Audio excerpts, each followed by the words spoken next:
Gulf has both regional and international banks clamouring for greater stakes in the market. With competition increasing, innovation has become the name of the game. For more, we're joined by our correspondent in the Middle East, Joanna Longworth. Joanna, good morning to you. So just how big is the competition becoming?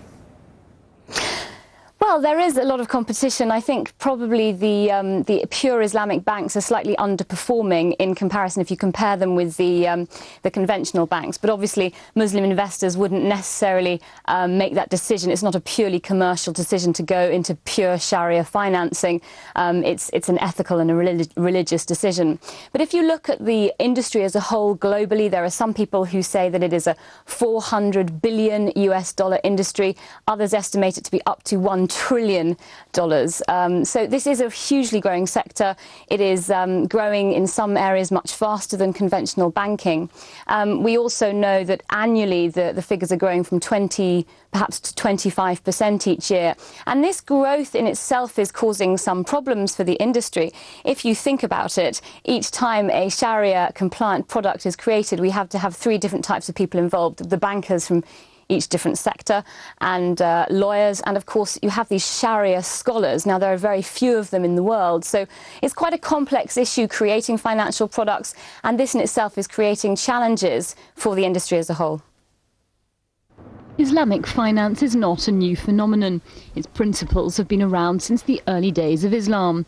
Today the sector is enjoying a boom due to more and more people adhering to Islamic values and applying their religion to economics. Here in the Gulf, Islamic finance is a €200 billion industry that's growing fast. Different countries have different interpretations of Sharia law, but they all agree that Sharia law forbids the payment of interest and instead requires profits to be shared among investors through lump sum or regular payments.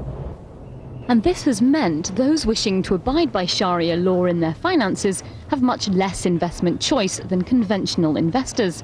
Added to this, Islamic products based within a non-Islamic financial framework, like an Islamic window in an international bank, has led to skepticism from Muslim investors and challenges to the industry. We see that international banks or conventional banks have really a big challenge in terms of their Islamic credibility, because what they do is conventional finance. So when you go to a customer and say, we offer you an Islamic product, the observant are very skeptical. The challenge has not stopped international banks from trying to cash in on this growing sector. Deutsche Bank, for instance, have announced it will be launching a range of new Islamic products covering all asset classes, believing more innovation is needed in the Islamic corporate sector.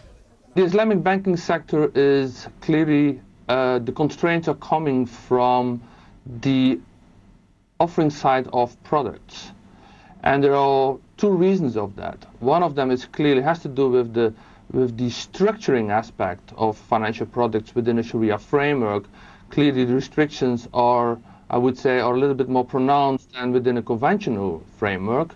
But secondly, and probably more importantly, is the type of players that have been active in the market.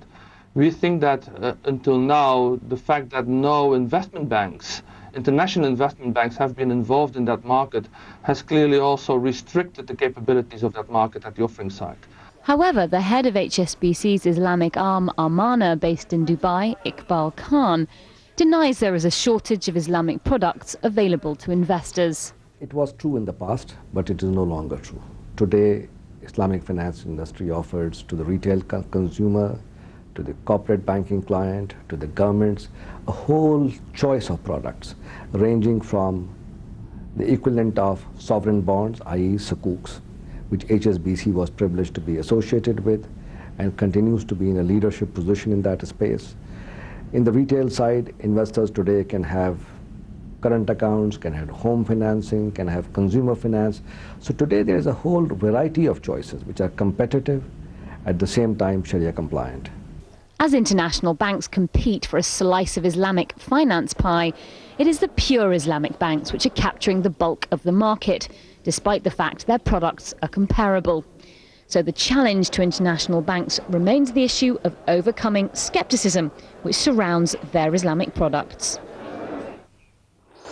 If you consider there are sort of three types of Islamic investors, you have the very observant, as they're known in the industry, and these are people who really are perhaps provide the biggest challenge. They're a big section of the Muslim investors, and they are people who don't feel at all comfortable investing within an international bank which has this Islamic window. And then you have the other range of people who are very happy that there are just any Islamic products for them to go for. And so it's perhaps those people at the very observant end that provide the biggest challenge for international banks. But another issue that's coming up in the industry is the sort of financial products and the innovation. And one of the things that has been very successful so far is the Islamic bond known as a sukuk. And Iqbal Khan, the head of Armana, which is the Islamic financial arm of HSBC, mentioned the sukuk. And what we're seeing now is that governments trying to raise money for major projects like the light railway here in Dubai and even big airlines, they are using sukuks to raise huge amounts of money. So it's a really very fast-growing industry.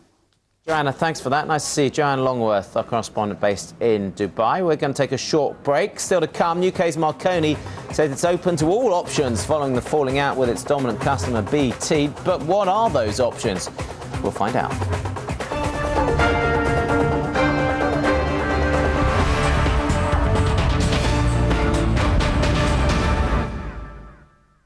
You're watching CNBC, minding America's business. It's a fact. 4 businesses fail every